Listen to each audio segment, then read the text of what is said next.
10 million. That's how many tweets were published about the Oscars. A lot of them coming from some of you bitches that claimed that you were gonna boycott the awards. The Academy was impressed. I'm the librarian and I can read it.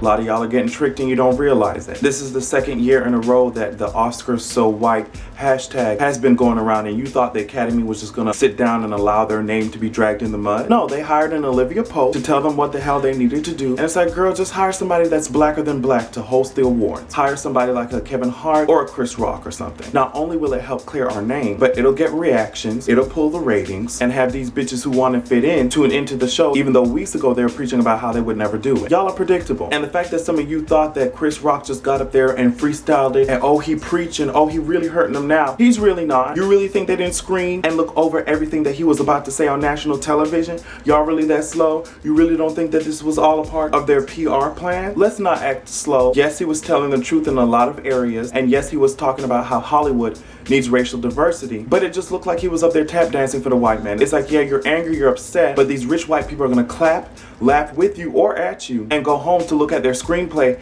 that was written for an all-white cast. They aren't pressed. And for Chris and his 123 Sesame Street Elmo built ass, okay, his Minnie Mouse sounding ass, to go up there and make a joke about Stacey Dash being the director of diversity outreach for the Academy was completely tasteless and only served as more evidence as to why he looked completely coonish last night. They allowed Stacey Dash to get her Black & Decker sharp-chinned face ass on stage and joke about Black History Month, even though she was the main one hating Black History Month in real life, and she was protesting against Oscars so white. This whole thing was fuckery. I can't see why people don't understand, especially black people, that these big companies and stuff, they're making a fool out of us. Okay? And we're allowing it. I really think that some of you guys think that this message was so incognito and the white people at the Academy didn't know that this shit was about to happen. Of course they, bitch, why the fuck do you think that they hired Chris Rock? They're trying to kiss y'all asses and you're falling for it like a stupid bitch in love who's letting an ain't shit nigga run down your credit. Bitch, Chris Rock is built like all types of slinkies. I'm talking about Cinnamon the Winnaman, shaped like a whole lollipop the way that his head is so large, and yet he doesn't want to use it. And apparently neither do any of y'all. These white people aren't shocked, they're not scared. What they're hearing isn't something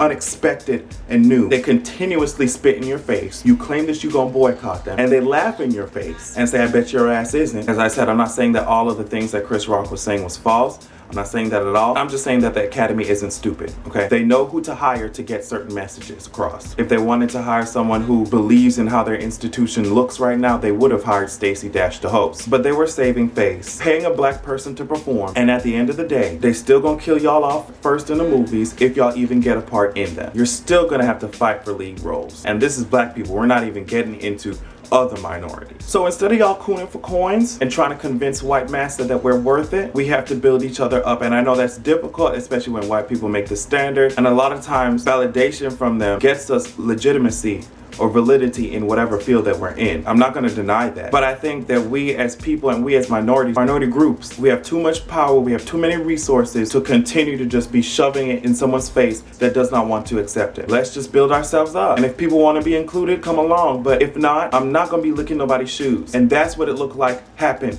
tonight. A lot of these white people are not gonna come see your movies unless you got on a wig, unless you twerking, dancing, or playing basketball or something. When it comes to different issues or real life topics, all of a sudden now they wanna act like they don't understand. So let's not kiss the ass of people who aren't really concerned about our asses in the first place. I know it might even take generations, but let's use the power that we have and pour it back into ourselves. Why? She's had to downgrade from stadiums to arenas because no one is buying those tickets. Samsung is wrong for that, okay? They bought 1 million copies of work, but yet they couldn't dish out some money to purchase your tickets, girl. They really